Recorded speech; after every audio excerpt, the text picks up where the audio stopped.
2014 में ये आए। 2014 में बहुत सारा लोक लुभावन बात बोल के आए।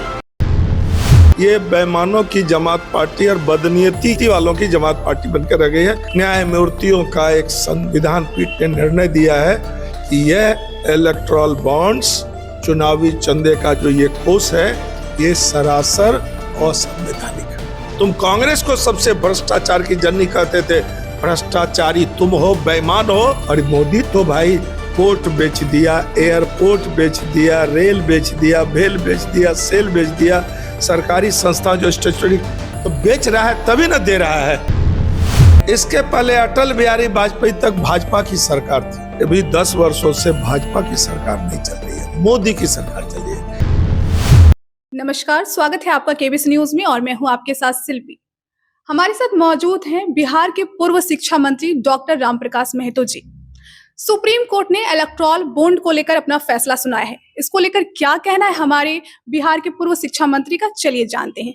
बताइए आप इस फैसले को किस नजर से देखते हैं? इस माननीय सर्वोच्च न्यायालय के सीजेआई मुख्य न्यायाधीश, भारत के मुख्य न्यायाधीश चंद्रचूड़ साहब और न्यायमूर्ति खन्ना साहब, गवई जी, पारदीवाला और मनोज मिश्रा न्यायमूर्ति साहब ने ऐतिहासिक निर्णय दिया है और सीधे से इलेक्टोरल बॉन्ड्स को असंवैधानिक, सूचना के अधिकार का उल्लंघन, तत्काल इस पर रोक और पूरा एसबीआई को डायरेक्शन दिया है कि 3 सप्ताह के अंदर, 2 सप्ताह के अंदर आपको पूरा डिटेल देना है कि किसने इसमें दिया चंदा।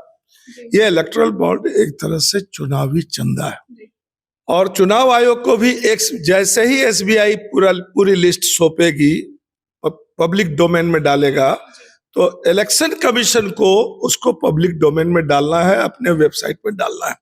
मेरा ये मानना है, मैं कॉमर्स का प्रोफेसर भी रहा हूं, ये मोदी जी, हमको नहीं कहना चाहिए, मोदी जी की जो पार्टी भारतीय जनता पार्टी है, अब इनके जो कारनामों में 10 साल से जो हुआ है, ये बेईमानों की जमात पार्टी और बदनीयती वालों की जमात पार्टी बनकर रह गई है। मेरे पास उसका प्रमाण इसी निर्णय के आलोक में मेरा कहना है। 2014 में ये आए। 2014 में बहुत सारा लोक लुभावन बात बोल के आए, ये कर देंगे, वो कर देंगे, महंगाई खत्म, नौकरी दे देंगे, किसान, दुनिया भर का वादा। क्या हुआ पता नहीं। न्यायमूर्तियों का एक संविधान पीठ ने निर्णय दिया है कि यह इलेक्टोरल बॉन्ड्स, चुनावी चंदे का जो ये कोष है, ये सरासर असंवैधानिक है। जी, आप ये बताइए हमें, क्या इलेक्टोरल बॉन्ड जो है, इसको शुरू करने में मोदी जी का हाथ है या पूरे बीजेपी का?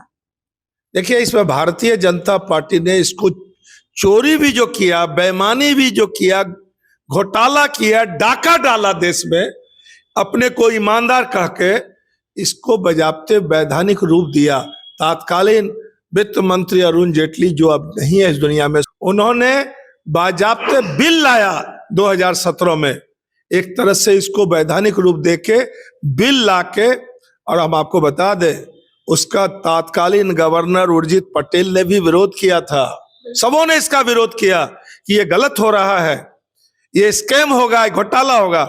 आदरणीय लालू जी, 800-700 करोड़ के घोटाला में अभी कितना घोटालेबाज कहा जा रहा है, और इसने तो 30 किस्तों में इलेक्टोरल बॉन्ड्स 2017 में योजना के रूप में लाया।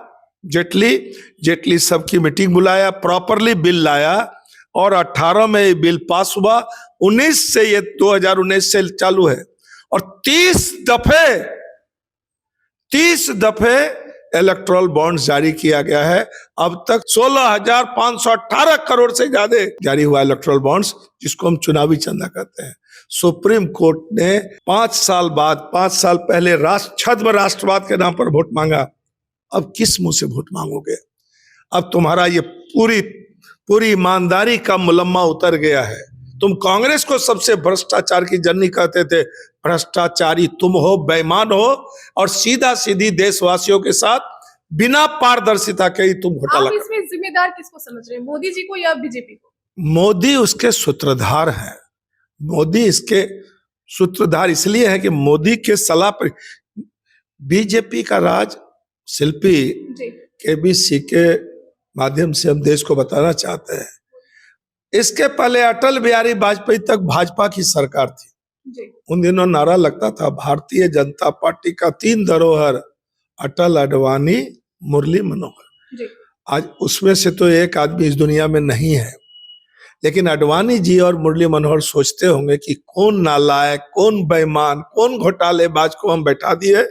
और एक बात समझ लीजिए, जो प्रश्न आपका था कि पूरी भाजपा, देखिए अभी 10 वर्षों से भाजपा की सरकार नहीं चल रही है, मोदी की सरकार चल रही है। ये मोदी तानाशाह के रूप में उभर गया है कि किसान आ रहा है सड़क पर, महिला पहलवान जो देश का नाम रोशन किया उस सड़क पर आ रहा है, 4 साल का ये अग्निवीर किया, पुलवामा में हत्या हुई सैनिकों की, और अग्निवीर वाली योजना पर लोगों ने विरोध किया, किसान विरोध किया, बेरोजगार लोग विरोध है, जब सेना का जवान को पेंशन नहीं है, सेना का जवान विरोध किया, किसान विरोध किया, तो जीप से जय मिश्रा उसको कुचल दिया। ये क्रूर सरकार है। हमारा कहना है कि सभी लोग अपनी समस्या के निदान के लिए, युवा, बेरोजगार, किसान, तमाम लोग इस मामले पर विरोध कर रहे हैं, अपनी समस्याओं की मांग की जा रही है। लेकिन उद्योगपति तो कभी मांग नहीं किया। हम लोग लोकतंत्र का मूल परिभाषा क्या बोलते हैं? Of the people, by the people, for the people. लेकिन ये सरकार, ये बेईमान, ये झूठा का सरताज, ये नरेंद्र मोदी, ये उद्योग of the people, of the industrialist, by the industrialist और फॉर द इंडस्ट्रियलिस्ट, कॉरपोरेट द्वारा और कॉरपोरेट के लिए सरकार है।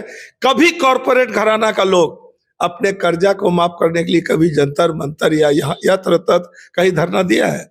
बिना धरना दिए वो जी न्यूज वाला सुभाष चंद्रा से लेके पूरा तमाम करोड़पति का 15 लाख करोड़ माफ किया, कोई धरना नहीं। लेकिन रोज किसान क्या कहता है थोड़ा कि हमको फ्री में दे दो, इस सम्मान योजना तुम नहीं देते हो, किसान को तुम अपमानित करने के लिए 6,000 देते हो। किसान कहता है कि हमारा जो फसल है उसका न्यूनतम समर्थन मूल्य तय करो। तुम भारत रत्न देते हो भारत के पूर्व प्रधानमंत्री किसान नेता चौधरी चरण सिंह को, भारत रत्न देते हो कृषि वैज्ञानिक MS स्वामीनाथन को। अरे उन्होंने जो अनुशंसा की उसी आधार पर तो मांग रहा है। अच्छा, सबसे अहम सवाल, क्या सुप्रीम कोर्ट के फैसले के बाद अब मोदी जी को इस्तीफा दे देना चाहिए? निश्चित दे देना चाहिए। अगर जरा भी विवेक है, जरा भी रसनल है, जरा है नैतिकता, जहाँ हालांकि ये तो अनैतिक आदमी है, तमाम असंवैधानिक काम इसका प्रूफ हो गया है। जो काम अब जिसको बिल्किस बानो के साथ जो घटना हुई तो उसको उसमें रेपिस्ट को सम्मानित किया, मणिपुर आज तक नहीं किया। मणिपुर में हमारी बहनों के साथ, बच्चियों के साथ क्या हुआ, ये गलत है। बहुत लोगों का मानना है कि सही समय पर यह निर्णय हुआ तत्काल रोक का, नहीं तो अभी चुनाव के पहले फिर चुनावी चंदे के लिए इलेक्टोरल बॉन्ड जारी होता। नरेंद्र मोदी में बीजेपी के जो और दूसरे नेता हैं जो समझते हैं कि नरेंद्र मोदी देश का तो नुकसान कर ही रहा है, हम आपको भविष्यवाणी करते हैं कि नरेंद्र मोदी भाजपा को रसातल में जाना तो इसको है ही, भाजपा को समूल नष्ट करके जाएगा। इसलिए इसको जरा भी अंश भर भी इसमें नैतिकता है, मानवता है, इंसानियत है, तो इनको तत्काल प्रधानमंत्री के पद से इस्तीफा दे देना चाहिए। और अगर आप ये PM केयर फंड, वो बिल्कुल इलेक्टोरल बॉन्ड जैसा ही स्कीम है, इसको लेकर आप क्या कहेंगे? बहुत अच्छा, बहुत शिल्पी जी आपने बहुत अच्छा सवाल उठाया। अब बताइए कि दोनों फंड, ये सूचना के अधिकार का कितना बड़ा उल्लंघन है। Right to information, right to food, right to education, ये सब कांग्रेस के जमाने में आया था। कांग्रेस ने सब अधिकार दिया कि आप सूचना के अधिकार, मामूली आम आदमी भी आप सरकार से पूछ सकते हैं कोई जवाब, भोजन का आपको अधिकार है, शिक्षा का आपको अधिकार है। और तब इसने क्या किया, PM केयर्स फंड बनाया, बोला कि नहीं, इस पर हमको किसी को हिसाब नहीं देना है। हालांकि ये PM केयर्स फंड प्रधानमंत्री के नाम से है और होम मिनिस्टर भी उसमें और कई 1-2 मंत्री भी है। अब देख लीजिए दोनों मिला के कितना घोटाला हुआ होगा। और राहुल गांधी दूरदर्शी नेता है, उस समय भी बोला था इस इलेक्टोरल बॉन्ड्स के खिलाफ कि नहीं, और मोदी तो भाई पोर्ट बेच दिया, एयरपोर्ट बेच दिया, रेल बेच दिया, भेल बेच दिया, सेल बेच दिया, सरकारी संस्था जो स्टेचुरी तो बेच रहा है तभी ना दे रहा है। गरीब आदमी इसका बॉन्ड खरीदता होगा। और ऐसा कहा जाता है कि 16,518 करोड़ में से ज्यादातर करोड़ से ऊपर है, तो करोड़ से ऊपर रामप्रकाश महतो, असीम भौमिक, शिल्पी और ललित अग्रवाल तो नहीं खरीदा होगा, तो सब तो कॉर्पोरेट घराना खरीदा होगा। इसलिए पीएम केयर फंड और ये दोनों घोटाला है, ये दोनों बहुत बड़ा स्कैम है।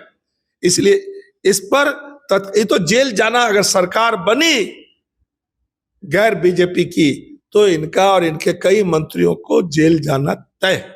इनको तत्काल इस तमाम चीजों पर जवाब देना चाहिए। चलिए अब कटिहार के लिए बात कर लेते हैं। आप इस मौके पर कटिहार वासियों को क्या संदेश देना जब चाहिए? कटिहार वासी को हम कहना चाहेंगे, भाई हम लोग तो 70-71 साल के हो गए। जी। कटिहार वासी और विशेषकर हम नौजवानों से कहना चाहेंगे, देश आपको 50, जो अभी 20 साल का है उसको 50 साल आगे जीवन जीना है। क्योंकि नौजवानों को हमारी हाँ। अभी सरकार है उससे काफी उम्मीद है। अभी आप उनको क्या संदेश देंगे? राज्य में 2005 के नवंबर से नीतीश कुमार है, कहाँ नौकरी दे रहा था।